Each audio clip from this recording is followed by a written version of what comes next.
and open it up for questions. What was the conversation like between you and PJ after the second play where Michael Brown-Stevens fumbles? Was there any hesitation to go back to the passing game, or what was that like? Gosh, I don't even remember, honestly.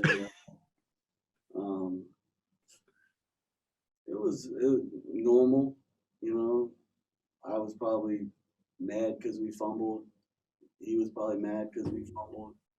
But we definitely had a plan and a strategy that he was very aware of going into the game, how we wanted to attack him, what we wanted to accomplish in the game. And so, I don't know, it's one of the great things about working with PJ is that, he trusts me and I trust him. When he says we're going to go for it on fourth down, there's no discussion. When he tells me we're going to punt on fourth down, there's no discussion. I trust him to manage the game and make those type of decisions. PJ mentioned that you wanted to get a look at Lemecki in a game. What have you noticed from him as he's continued developing? Yeah, Lemecki, he's got talent. You can see that. You can see his skills that he has. I really feel like that you got to develop. In order to develop players, you got to develop players, right? And so you have to put them in situations where they're going to be under pressure and they have to withhold their details and be able to make the play. So that one particular play. We played him a little bit the first game, played him a little bit more the second game. But I wanted to make sure there was one particular play where he was definitely going to get targeted and it wasn't by accident. And there was a fairly high degree of technique that was involved in that particular play. So I thought it was really going to be a good test for him. And, I was definitely, we ran it more than once. We had to repeat it during the week with it. But I was committed to, putting him out there and having him. I need to see where these young guys are, right? And what more do we need to do? How much can we trust them when the situation is a lot bigger than it was on this past Saturday, right? So, and it's part of their growth too. They're going to fail at times, but they're going to grow from that too. Tanner talked earlier this season about how he feels like the repetition that you guys have on a weekly basis of what gets implemented, what the preparation is, was really something that he didn't know that he missed as much as he did. What can you say just about the routine and schedule that you have when it comes to implementing and going through the work week and how that might help Tanner? I think it's just kind of the way that I'm involved and I've always done it. We have a great staff, so I have a lot of trust in them, with it. But I think that in, coaching the quarterbacks, especially in this system, is I try to let them know, how I want to attack these particular looks. What can they expect when, for me to check versus a particular look. Just how I think the play is going to unfold in the game, with them versus different types of looks, to try to help them with their anticipation with things. But the difficult part, really, and it's going to be this third week again, we really don't know for sure exactly how they're going to want to play us and defend us. So we have to trust our rules and our training that we've had. We always talk about in the, in the off season when we meet, we talk about different coverage structures and different plays and the different looks. We always talk kind of about like Webster's dictionary. This is how they play cover 4 in Webster's dictionary. This is how they align and what their techniques are. And, so we've had to trust ourselves a lot in the first 2 weeks at the quarterback position and really all the way across the board, every single position. Kirk, does Mo's running style remind you of anybody else, whether pro, college, any other level? That's a great question. He's so unique. I guess if I thought about it for a little bit, he would. But his skill set is really unique. How low how he runs behind his pads, and how good his vision is, and the ability of yards after contact, and his acceleration through the hole is really unique.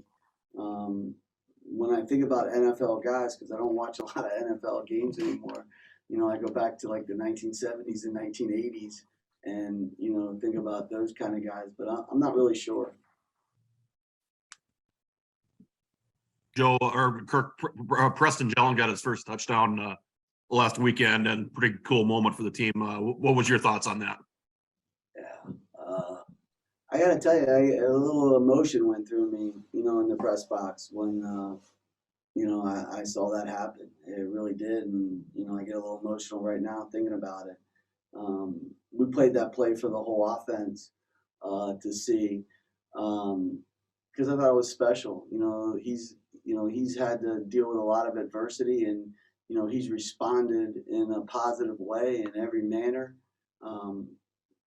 With everything he's been dealt, he loves football, and to have an opportunity for him to go out there, and the thing that's so cool was to watch the rest of the team's reaction when it happened, and you could see part of the sideline in the wide view, and to see how excited the whole sideline was for him, because I think it just shows you Preston is really committed to this team and this program, right? And he's willing to do whatever he's asked to do to help the team and to be a part of the team. And he's grateful that he's a part of this culture, and I think that the reaction of the team and everybody's reaction, kind of was really cool, because it showed him how much everybody really appreciates him without even saying it, a word, right? Their actions said it, and so it was pretty cool.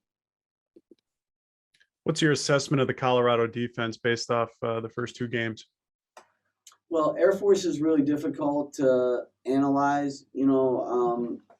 I just kind of blew through that game just looking at their personnel. So more, the TCU game was 7-6 at halftime.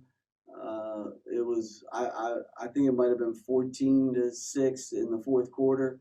I remember looking at the scoreboard with 12 minutes to go in the game, and it was still a very, very competitive game. It'll be our biggest test to this date. I think it's too early for anyone to say this is a great offense or this is a great defense, right? There's just not enough data yet to be able to say that. But I know this, and looking at them on film, they'll be the best defense we've seen so far this year, and it'll be a challenge for us. Got time for two more for Coach? Kirk, when you look at having Tanner call plays on Sunday Night Football, how do you feel like that helps him be prepared to, lead a game? Yeah, I think it's kind of cool for the quarterbacks. I think their first reaction is, wow, this is a little harder than I thought it was.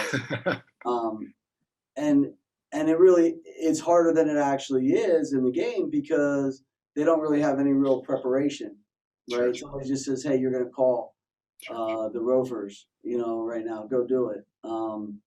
So I think there's an appreciation from them, but I do think it helps them grow a little bit, because they got to start to think, a couple of plays ahead with stuff, and how are they going to set something up that they want to run?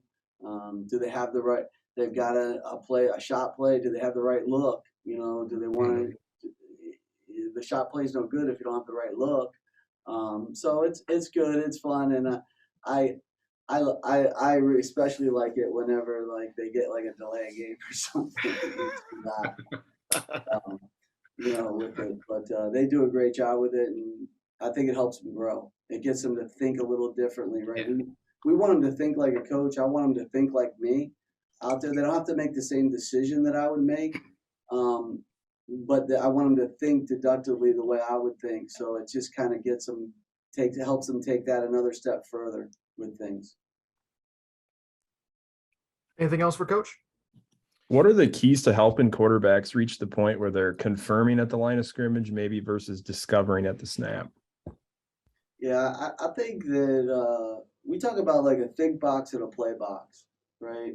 So in the think box, trying to see what type of information can I gain from the defense, right? In the think box. But once I enter that play box, that ball's ready to be snapped. At that point, it becomes a completely reactionary position now.